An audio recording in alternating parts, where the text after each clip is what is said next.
하나님께서 오늘 우리에게 주시는 말씀은 요한복음 21장 15절에서 18절까지의 말씀입니다. 제가 받들어 읽겠습니다.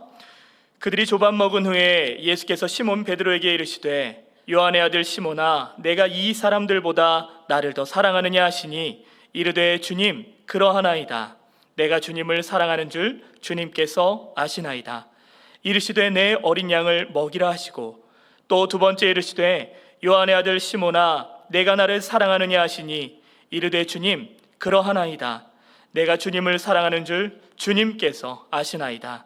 이르시되 내 양을 치라 하시고 세 번째 이르시되 요한의 아들 시몬아, 내가 나를 사랑하느냐 하시니 주께서 세 번째 내가 나를 사랑하느냐 하심으로 베드로가 근심하여 이르되 주님, 모든 것을 아시오매 내가 주님을 사랑하는 줄을 주님께서 아시나이다. 예수께서 이르시되 내 양을 먹이라. 내가 진실로 진실로 내게 이르노니 내가 젊어서는 스스로 띠띠고 원하는 곳으로 다녔거니와 늙어서는 내 팔을 벌리리니 남이 내게 띠띠우고 원하지 아니하는 곳으로 데려가리라. 아멘. 오늘 함께 나눌 말씀의 제목은 치유 회복 제자입니다. 여러분, 우리를 향한, 저와 여러분을 향한, 사람들을 향한 하나님 아버지의 마음은 사랑인 줄 믿으시길 바랍니다. 우리를 사랑하셔서 하나님께서는 하나님의 형상대로 우리를 만드셨고 우리에게 복을 주셨습니다. 그런데 안타까운 것은 이렇게 하나님의 사랑을 받은 존재인 사람들이, 첫사람인 아담과 하와가 하나님 말씀에 불순종함으로 말미암아 하나님과의 관계가 깨어졌고 또 사람과의 관계도 깨어지게 되었습니다. 그런데 그 모습을 본 하나님께서는 그들을 안타까이 여기셔서 그들의 수치와 허물과 죄를 가려주십니다. 창세기 3장 21절은 이렇게 말을 합니다. 여호와 하나님이 아담과 그의 아내를 위하여 가죽옷을 지어 입히시니라. 여러분, 가죽옷은 하나님 말씀에 불순종하여서 하나님의 형상을 잃어버리고 하나님과의 관계, 사람과의 관계도 깨어진 그들을 덮어주시고 그들을 회복시켜 주시려는 하나님의 사랑의 징표라고 말할 수가 있을 것입니다. 여러분, 가죽옷 그냥 만들어지는 것이 아니죠. 가죽옷이 만들어지기 위해서는 짐승이 죽어야지만 됩니다. 여러분, 이것은 결국 예수 그리스도의 십자가 사건을 예표하는 말씀입니다. 죄가 없으신 우리 예수님께서 우리의 모든 죄를 담당하시고 대신 십자가에 못 박혀 돌아가셨습니다. 그 예수님의 십자가 사건으로 말미암아 우리의 죄가 사함받는 것이고 우리가 하나님 앞에 나아갈 수 있는 그런 존재가 된 것입니다. 여러분, 이것이 바로 우리를 향한 하나님 아버지의 마음, 우리 주님의 사랑의 마음인 것입니다. 여러분, 저와 여러분이 이러한 사랑을 받은 것이 깨달아지고 믿어진다면 우리는 이제는 하나님을 기쁘시게 하는 삶을 살아가야 되고요, 우리 예수님께서 가신 그 길을 따라가는 자가 되어야 될 것입니다. 여러분 다 동의하시죠? 그런데 여러분, 그것이 그리 쉽지는 않습니다. 우리가 머리로는 알고 동의를 한다 할지라도요, 삶에서 하나님을 기쁘시게 하고 우리 예수님께서 가신 길을 따라간다는 것이 그리 쉽지만은 않습니다. 왜 그럴까요? 주님 가신 길을 따라가려고 하다 보면은 그 길 가운데 사람들과의 갈등도 생기고 일 때문에 지치기도 하고 많은 일들이 우리로 하여금 낙심하고 좌절하기도 합니다. 여러분, 그래서 우리는 속으로 생각하기에 이렇게 생각하죠. 내가 가장 힘들어, 내가 가장 아파, 나만 죽을 것 같아. 이것이 우리들이 느끼는 감정입니다. 여러분, 그런데 그런가요? 그렇지 않죠. 오늘 첫 번째 말씀인데요, 사람들은 누구나 다 상처와 아픔이 있다는 것이죠. 여러분, 하나님께서는 사람을 만드실 때 하나님의 형상을 따라 만드셨다고 말씀합니다. 그리고 그 코에다가 생기를 불어 넣어 주셔서 살아있는 생명, 영적인 존재가 되었다고 말씀을 하십니다. 여러분, 저는 이 말씀을 좀 쉽게 이렇게 한번 좀 생각을 해봤습니다. 공이 있습니다. 그리고 타이어가 있습니다. 거기에다가 바람을 불어 넣어줬을 때 공이 탱탱해서 잘 튀죠. 그리고 타이어도 바람이 적당히 들어갔을 때 차가 잘 굴러갈 수가 있습니다. 여러분, 그런데 이 공에는 종류가 다양합니다. 축구공도 있고 농구공도 있고 럭비공도 있고 탁구공도 있습니다. 타이어도 차 종에 따라서 크기도 다르고 디자인도 다른 여러 종류의 타이어가 있습니다. 여러분, 마찬가지로 우리 사람도 태어날 때부터 여러 기질을 가지고 태어난다고 합니다. 또한 삶의 유형도 다르고요, 성격도 다 다릅니다. MBTI 많이들 하시죠? 여러 종류의 유형이 있습니다. 여러분, 그러다 보니까 우리는 서로가 다른 것을 인정을 해야 되는데, 우리는 머리로는 다르다는 것을 알면서도 다르다고 말하지 않고 틀렸다고 말하는 경우가 많이 있죠. 그래서 상대방을 안 좋은 시각으로 바라보고 비난할 때가 있습니다. 예를 들면 이런 거죠. 공으로 말한다면 축구공은 럭비공을 향해서 이렇게 말을 합니다. 너는 왜 그렇게 이상하게 생겼니? 너는 길쭉하고 이 정구로 만들어지지 않고 이렇게 튀어나왔니? 그리고 튀는 것은 왜 이상한 방향으로 튀니? 이렇게 말을 할 수 있어요. 하지만 그것은 럭비공만의 특성인 것이죠. 만든 사람이 그렇게 만든 것이고, 그렇게 만들어졌다 보니까 튀는 것도 이상하게 튀게 되는 것입니다. 여러분, 그런데 우리는 이런 것들을 머리로는 알지만 삶의 자리에서 사람들과의 관계 가운데서 상대방을 잘 이해하지 못하고 받아주지 못할 때가 많이 있죠. 그래서 말이나 표정으로 상대방에게 상처를 줍니다.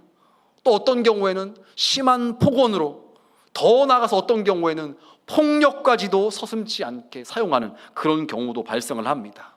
그러다 보니까 그 과정 가운데서 우리는 서로에게 상처를 주기도 하고 상처를 받기도 합니다. 그래서 아파하고 힘들어하고 또 다른 사람에게 그런 아픔을 주기도 하는 것입니다. 여러분, 이것이 우리의 인생살이죠. 여러분, 공과 타이어를 말씀드렸는데, 공이나 타이어 오래 사용하다 보면은 긁히게 됩니다. 심지어 구멍이 나서 터지기도 합니다. 제가 언젠가 차를 운전하고 가다가 계기판에 공기압이, 타이어 공기압이 낮다는 표시가 나서 확인을 해봤더니, 차를 멈추고 확인해봤더니 타이어 바람이 전부 빠져버렸어요. 그래서 긴급 서비스를 불렀더니 기사분이 오셔서 타이어에 박힌 나사못을 빼줍니다. 그리고 거기다가 뭔가를 집어넣어요. 그리고 나서 바람을 다시 불어 넣어주니까는 언제 그랬냐는 듯이 타이어가 다시 원래의 모양을 회복하고 잘 굴러가는 것을 보았습니다. 여러분, 우리의 삶도 이렇처럼 타이어나 공에 바람이 빠지고 어느 때는 긁히고 하듯이 우리도 그런 일을 겪습니다. 그런 일을 당할 때 아프죠. 속상하죠. 화도 납니다. 짜증도 납니다. 그래서 우리의 심령이 병들기도 하고요, 낙심하기도 하고 좌절하기도 하는 것입니다. 여러분, 그런데 이것이 우리만의 이야기가 아니라 인생을 살아가는 모든 사람들이 다 겪는 그런 일이라는 것입니다. 가정에서도 그런 일을 겪습니다. 때로는 우리를 너무나 사랑하는 부모님으로부터도 그런 일을 겪기도 합니다. 때로는 함께 있는 형제 자매들을 통해서, 친인척들을 통해서, 때로는 교회 성도들을 통해서도 그런 일을 당하기도 합니다. 여러분, 그런데 이것이 나 한 사람만의 이야기가 아니라 누구나 다 그런 일들을 겪는다는 것이죠. 여러분, 성경에도 보면 그런 이야기들이 많이 나옵니다. 라멕이라는 사람에 대해서 좀 보려고 하는데요, 창세기 4장 23절 말씀에 보니까 이렇게 말을 합니다.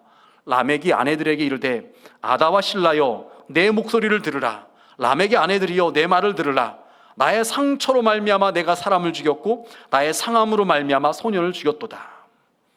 라멕이라는 사람이 자기 부인들에게 말하기를, 내가 나의 상처로 말미암아서 사람을 죽였어. 또 나의 상함으로 말미암아 손을 죽였다고 이야기를 합니다. 이 라멕이라는 사람이 어떠한 상처와 아픔이 있었는지, 그 상함이 얼마나 컸는지는 모르겠는데 그 일들로 인해서 사람을 죽였고 심지어 소년들조차도 죽였다고 이야기를 합니다. 여러분, 그것이 잘못됐다는 것을 이 라멕이 모르지는 않습니다. 그런데 왜 사람을 죽이고 소년을 죽였는가요? 자신의 상처와 자신의 상함 때문에 그런 일을 저질렀다는 것입니다. 여러분, 우리는 그런 모습을 보일 때가 있죠. 누가 뭐라고 하면은 그것을 잘 넘어가고 잘 받아주는 것이 아니라 바로 그냥 쏘는 그런 우리의 모습이 있을 때가 있잖아요. 되로 주고 말로 받고 뭐 그런 말도 있죠. 말로 받고 되로 주고. 여러분, 우리의 삶 가운데 그냥 넘어가지 않고 성경은 악을 악으로 받지 말고 악을 선으로 갚으라고 말하는데, 우리는 누군가가 나에게 조금이라도 손해를 끼치고 아픔을 줬을 때 더 크게 갚아주려고 하는 그런 마음들이 있잖아요. 왜 그래요? 내가 아프다는 거예요. 내가 힘들다는 것입니다. 내가 상처를 받았다는 것입니다. 그래서 그것을 견디질 못하고 또 상대방에게 그런 아픔과 상처를 주는 것이죠. 여러분, 이것이 라멕만의 이야기인가요? 능력의 선지자라고 말하는 엘리야 같은 경우도 많이 힘들어하는 모습을 보였어요. 열왕기상 19장 4절에 보면 이렇게 말합니다. 지금 내 생명을 거두시옵소서. 나는 내 조상들보다 낫지 못하니이다 하고. 여러분, 엘리야 선지자가 어떤 사람입니까? 기도에서 하늘에서 불이 내려오게 했던 능력의 선지자입니다. 대단한 사람이죠.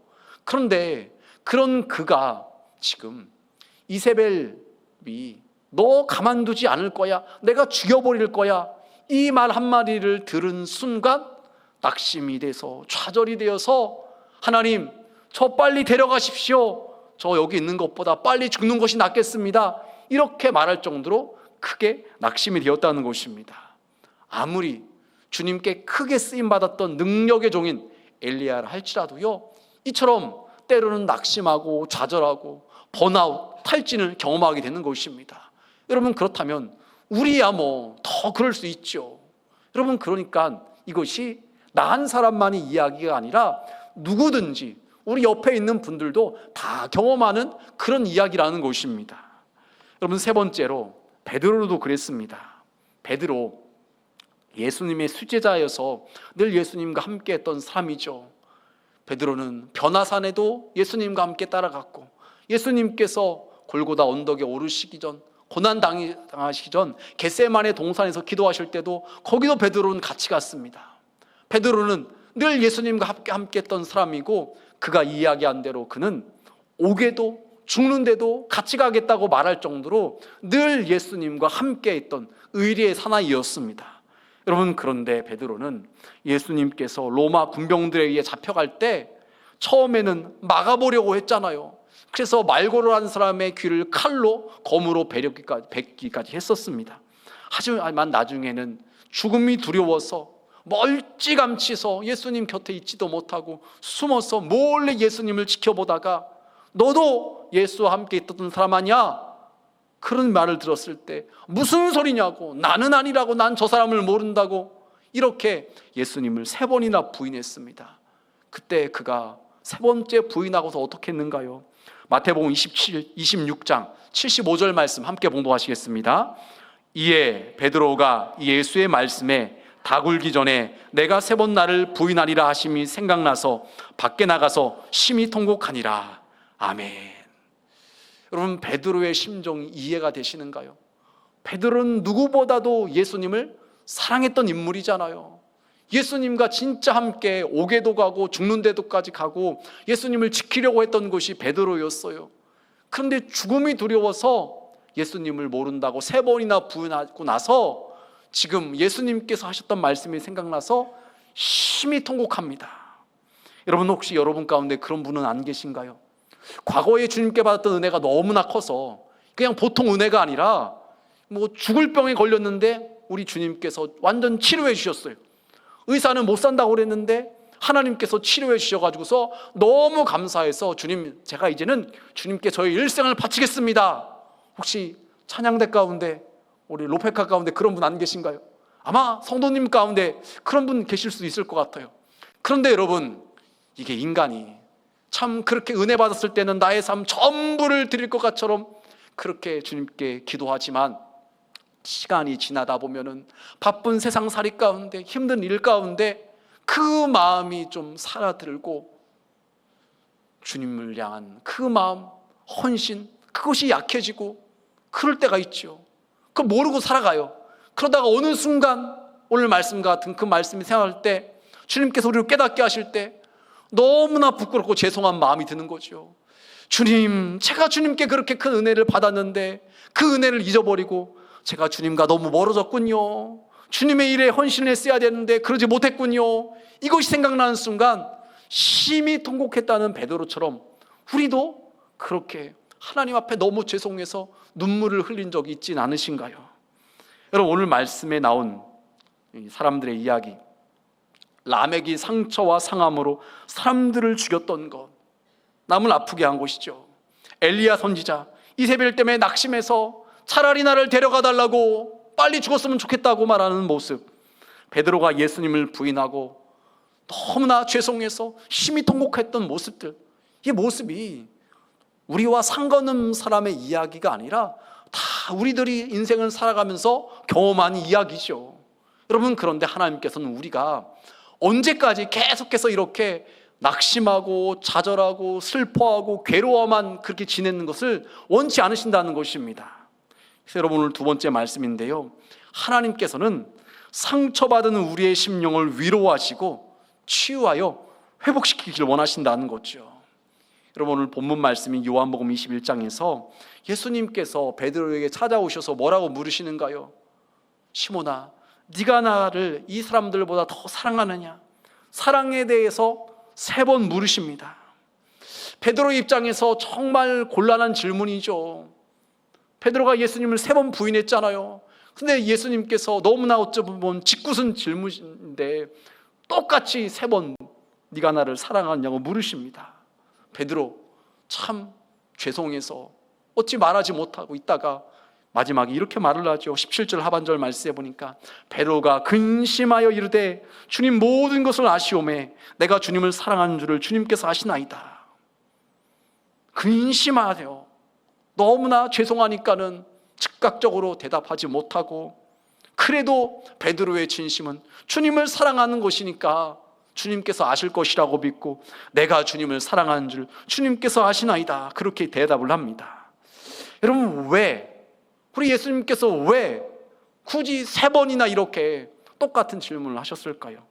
성경에 딱 이런 이유 때문이라고 말하고 있지는 않지만 저는 이 말씀을 묵상하면서 우리 예수님께서 베드로의 마음을 너무나 잘 아시기 때문에, 예수님을 모른다고 3번 부인하는 것이 너무나 죄송해서 부끄러워서 쥐구멍이라고 있으면 들어가고 싶은 그 심정인 것을 아시기 때문에 베드로를 위로하시려고, 괜찮다, 내가 네 마음을 안다, 네가 그때 두려워서 그랬지, 네가 나를 사랑하는 걸 내가 왜 모르겠니, 이걸 아시기 때문에 주님께서는 베드로를 이제는 위로하시고 다시 회복시키시고 다시 일으켜 세우시려고, 이제는 다시 옛날로 돌아가지 않고 갈릴리 바닷가에서 물고기 잡고 있지 않고 사람 낳는 업으로 다시 한번 회복시켜 주시려고 우리 예수님께서 그렇게 물으시는 것이 아닌가, 저는 그렇게 생각을 해봤습니다. 여러분, 엘리야 같은 경우는 어떻는가요? 하나님께서 어떻게 엘리야에게 찾아오시는가요? 열왕기상 19장 7절에서 8절 말씀에 보면 이렇게 말을 합니다. 여호와의 천사가 또다시 와서 어루만지며 이르되 일어나 먹으라, 내가 갈 길을 다 가지 못할까 하노라 하는지라. 이에 일어나 먹고 마시고 금식물의 힘을 의지하여 40주 40야를 가서 하나님의 산 호렙에 이르니라. 엘리야가 그동안 하나님을 위해서 열심히 사명을 감당했습니다. 그러다 보니까는 이 바알과 아세라 선지자의 영적 싸움에서 큰 승리도 거두었고요, 하늘에서 불이 내려오게 하는 큰 능력도 행했습니다. 3년 6개월 동안 비가 오지 않았는데 그가 기도하니까 또 비도 왔어요. 그 모든 과정들을 감당하다 보니까요, 엘리야가 너무 지쳤던 거예요. 그런데 그 지친 사람에게 너 내가 가만두지 않을 거야, 죽여버릴 거야, 그 말이 들리는 순간 갑자기 낙심하게 되는 것입니다. 탈진이 되어버린 것이에요. 그때 하나님께서 엘리야에게 천사를 보내셔서 어루만지십니다. 그리고 떡을 먹이시고 물을 먹이셔서 다시 기운이 돋게 하십니다. 그런데 너무 지쳐있다 보니까는 그 한 번 먹고 쉰거 가지고서 회복이 안 되는 거예요.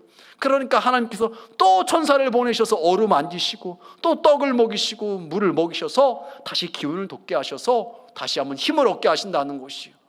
그래서 그를 하나님의 산 호렙에 이르게 하시고 그곳에서 다시 한번 주의 일을 감당하게 하십니다. 여러분, 하나님께서는 이처럼요, 지친 우리에게 찾아오셔서 우리를 위로하시는 분이십니다. 우리를 회복시켜 주시는 분입니다. 우리를 치유하시는 분이십니다. 여러분, 누가복음 19장에 보면은요, 삭개오에 대한 이야기가 나옵니다. 여러분, 삭개오의 직업이 무엇인가요? 우리가 잘 알고 있는 것처럼 세리장이었잖아요. 여러분, 2000년 전 예수님 시대에 이스라엘은 로마의 식민지 하에 있었기 때문에 로마에 세금을 내야 됐습니다. 그 세금을 걷는 일을 누가 했느냐? 세리가 했는데, 특별히 삭개오는 세리장입니다. 그런데 이 사람들이 딱 정해진 세금만 걷어서 로마에 바치면은 누가 뭐라고 그러겠어요. 그런데 이 세리가 정해진 세금보다 더 많이 걷어서 일부만 로마에 바치고 일부는 자신이 갖는 거예요. 그러니까 사람들로부터 손가락질을 받고 이 매국노, 이 죄인, 이런 취급을 받았던 사람들이 세리인 것입니다. 그러다 보니까 사람들이 그런 사람들하고 같이 하지 않죠. 사람들하고 함께 할 수가 없고 왕따를 당하고 무시를 당하고 뒤에서 수근거리고 손가락질 받는 것이 세리였던 것입니다. 여러분, 그러다 보니까는 세리들의 입장에서는, 삭개오 입장에서는요, 외로운 거예요. 죄인 취급받으며 살아가는 것을 좋아할 사람이 누가 있겠습니까? 그런데 누가복음 19장 5절과 9절에 보니까 예수님께서 삭개오를 부르십니다. 예수께서 그곳에 이르사 쳐다보시고 이르시되 삭개오야, 속히 내려오라. 내가 오늘 내 집에 유하여 하겠다 하시니 예수께서 이르시되 오늘 구원이 이 집에 이르렀으니 이 사람도 아브라함의 자손이미로다. 아멘. 여러분, 예수님께서는 누구도 함께 해주지 않고 누구도 인정하지 않는 그 삭개오를 부르십니다. 삭개오야, 속히 내려오라. 내가 오늘 네 집에 유하여 하겠다. 사람들은 삭개오와 함께 하지 않았는데 예수님께서는 삭개오의 이름을 불러주시면서 그와 함께 하시고 그와 식사를 나누시며 사랑의 교제를 나누시겠다는 것이에요. 하나님의 아들이신 예수님께서, 사람들의 인정과 존경을 받는 그 예수님께서 삭개오와 함께 하신다고 할 때 삭개오는 너무 기분이 좋았던 것입니다. 아마 집에 있는 모든 음식을 갖다가 맛있는 음식을 총 다 준비하게 시켰을 것입니다.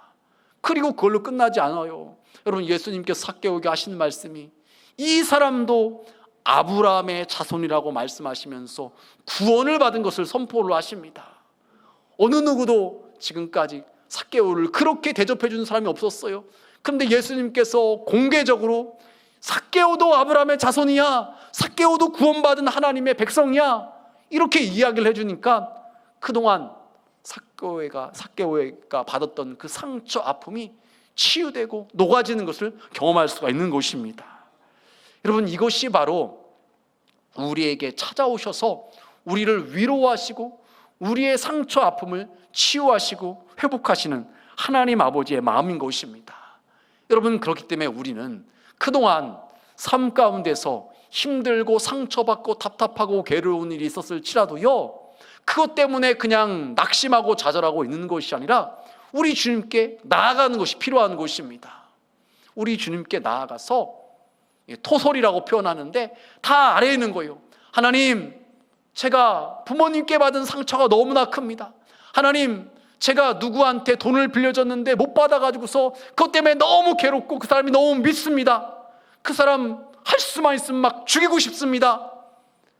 아닌 척하는 것이 아니라, 거룩한 척하는 것이 아니라 솔직하게 그 모든 감정들을, 마음들을 다 토해내는 거예요.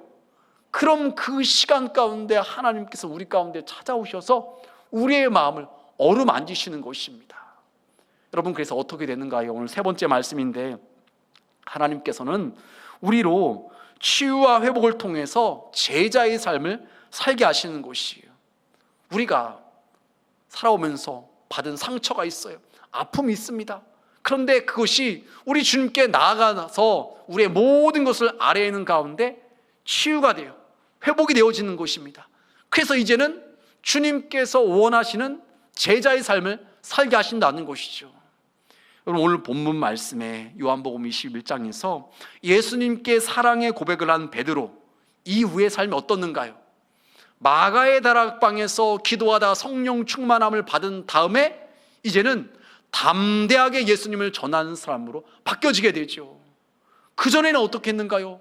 두려워서 문을 다 닫고 숨어 있었잖아요.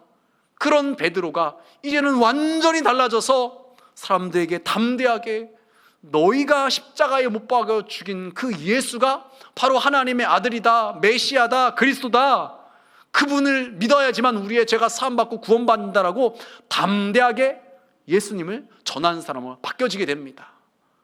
이런 베드로와 같은 제자들을 통해서 복음이 퍼져서 예루살렘에 뿐만 아니라 사마리아까지도, 또 안디옥까지도, 또 로마까지도 수많은 곳으로 복음이 퍼지게 되어서 수많은 예수님의 제자들이 나오게 될 수 있었던 곳입니다.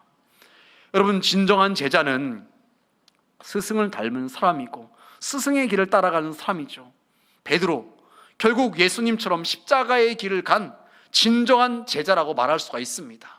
그래서 전해지는 이야기에 의하면 베드로는 예수님처럼 순교하는데 그는 자신은 어떻게 내가 예수님처럼 똑같이 십자가에 죽을 수 있겠느냐, 그래서 거꾸로 십자가에 죽임을 당했다는 그런 이야기가 있습니다. 여러분, 엘리야 같은 경우는 어떻게 됐는가요? 로뎀나무에서 천사의 위로를 받은 다음에 힘을 얻어서 다시 한번 주님께서 맡기신 사명을 감당하는 그 모습을 보입니다. 여러분, 또한 세리였던 삭개오는 어떻게 됐는가요? 예수님을 만난 다음에 그가 이렇게 말을 합니다. 누가복음 19장 8절 말씀에 삭개오가 서서 주께 여짜오되 주여 보시옵소서, 내 소유의 절반을 가난한 자들에게 주겠사오며 만일 누구의 것을 속여 빼앗은 일 있으면 내 갑절이나 갚겠나이다. 여러분, 민생회복 쿠폰들 받으셔서 신청하셔서 사용들 하고 계신가요? 아마 대부분이 받으셨을 거예요. 왜요? 그 정도로 다 인생을 살아가는 데 있어서 돈이 필요하다 보니까는 많이 넉넉하신 분들은 뭐 굳이 신청 안 하셨겠지만 그래도 그거라도 있으면 좀 도움이 되겠다 싶은 분들이 그렇게 느끼기 때문에 많은 분들이 신청을 하셨을 거예요. 여러분, 육신을 입고 있는 사람들은 인생을 살아가면서 다 돈이 필요하죠. 돈이 있어야지 먹고 입고 쓰고 생활을 할 수 있기 때문에 그렇죠. 여러분, 그런데 일반 사람들의 그런 정도가 아니라 사람들 가운데는 특별히 더 돈에 대한 필요성과 더 갈급함을 느끼고 돈에 대해서 집착하는 그런 사람도 있을 수 있어요. 왜요? 삶의 그 성장 과정 가운데, 환경 가운데 돈 때문에 너무 힘들었던 분들은요, 돈 그렇게 하면서 살아가는 분들이 있어요. 이해가 되죠. 그런데 여러분, 삭개오가 그런 사람이 아니었을까요?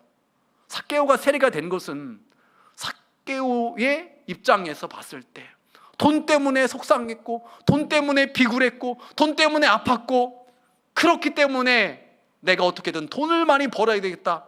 그러다 보니까는 매국노란 소리를 들어가면서 손가락질을 받아가면서 죄인 취급을 받아가면서까지도 세리가 되지 않았을까? 저는 그런 생각이 들어요. 그런 삭개오의 입장에서 지금 말씀에 소유의 절반을 가난한 자에게 준다? 이게 엄청난 일 아니겠습니까? 예를 들어서 재산이 5억인데 반을 뚝 잘라서 2억 5천을 누구에게 준다? 이거 쉬운 일이 아니잖아요. 더 나아가서 지금 말씀해 보니까 누구 것을 속여 빼앗은 것이 있으면은 4배로 갚겠다는 거예요. 그냥 빼앗은 것만 주면 될 것 같은데 4배나 갚겠다는 거예요. 여러분, 삭개오가 완전히 달라졌어요. 변화됐어요. 그전에는 돈밖에 몰랐던 그였는데 이제는 그것보다 더 중요한 것이 무엇인지를 깨닫게 되어서 자신이 그토록 아끼고 소중하고 집착하는 그 돈을 사람들에게 그렇게 베풀고 나눠주겠다는 것입니다. 그의 상처와 아픔이 치유되니까요, 이제는 주님께서 원하시는 것이 무엇인지를 알고 주님을 따르는 제자의 삶을 살게 되는 것입니다. 여러분, 말씀을 정리하겠습니다. 우리는, 저와 여러분은 지금 어떤 삶을 살아가고 있는가요? 혹여라도 과거의 지난 날들에 받았던 상처, 아픔 가운데 계속해서 힘들어하고 남모르는 눈물을 흘리면서 그렇게 지내고 계신 분은 안 계신가요? 여러분, 그런데 우리를 향한 하나님의 마음은 우리가 계속해서 그렇게 아파하고 힘든 것을 원치 않으신다는 것이에요. 그래서 우리에게 말씀하시죠. 수고하고 무거운 짐진 자들아, 다 내게로 오라. 내가 너희를 쉬게 하겠다고 우리 주님께서 말씀하십니다. 우리가 행복하길 원하는 것, 우리가 주님 안에서 기쁨을 누리는 것, 이것이 우리를 향한 하나님 아버지의 마음인 줄 여러분 믿으시길 바랍니다. 그래서 여러분 혹여라도 과거의 지난 날들의 일 때문에, 사람과의 일 때문에, 직장의 일 때문에, 사업의 일 때문에 너무 지치고 속상하고 괴로운 분이 계시다면요, 혼자만 아파하고 힘들어하고 끙끙거리는 것이 아니라 그 모든 것을 가지고서 주님께 나아가서 아뢰라는 거예요. 주님께 다 토하라는 것입니다. 여러분 성경 말씀 시편 가운데 보면은 시편이 하나님을 찬양하는 찬양의 시편도 많이 있지만요, 어느 때는 너무 무시무시한 시편도 많이 있어요. 막 저주하는 것, 막 욕하는 것, 사람을 갖다 막 비방하는 것, 그런 것도 있어요. 그 정도로 시편 기자는요, 하나님 앞에 솔직하게 자신의 감정을 토로하는 것이에요. 자기가 너무 힘들다는 거, 괴롭다는 거, 죽고 싶다는 거 다 토해내는 것이에요. 그런 과정을 통해서 하나님께서 그 시편 기자의 마음을 위로하시고 어루만지셔서 치유와 회복을 경험하게 되는 거죠. 여러분, 저와 여러분도 마찬가지예요. 힘들면 힘들다고 하나님께 다 아뢰야 되는 것이에요. 힘든데도 아픈데도 아무렇지도 않은 척 그냥 덮어놓고 넘어가는 것이 아니라, 하나님, 제가 저 사람 때문에 너무 힘들어요, 괴로워요, 저 사람이 너무 미워요, 속상한 거 아픈 거 다 토로하는 것입니다.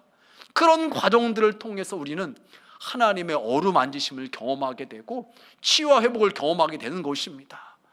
주님께서는 우리가 그렇게 이제는 치유와 회복을 경험한 자로서 상처받은 치유자가 되기를 원하시는 거예요.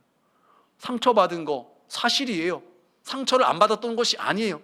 이제는 그런데 치유받은 자가 되어서 동병상련의 마음으로 똑같은 병 때문에 힘들어하는 사람을 위로하고 어루만지고 그 사람을 격려하고 세워주는 사람이 되기를 원하신다는 거예요. 누가 여러분 가장 잘 위로할 수가 있습니까? 같은 아픔을 경험한 사람이 가장 잘 위로할 수가 있는 것이죠. 여러분, 그래서 우리는 그런 사람이 되어야 된다는 것입니다. 그것이 바로 진정한 제자의 삶이라고 말할 수가 있는 것입니다. 우리가 이제는 더 이상 아파하고 힘들어하는 자리에만 그냥 낙심하고 그냥 거기에만 머물러 있는 것이 아니라 하나님께 나아가 치유와 회복을 경험하고 이제는 더 나아가서 주님의 제자로서 그런 사람들을 치유하고 위로하고 일으켜 세우는 그런 삶을 살기를 우리 주님께서는 원하시는 것입니다.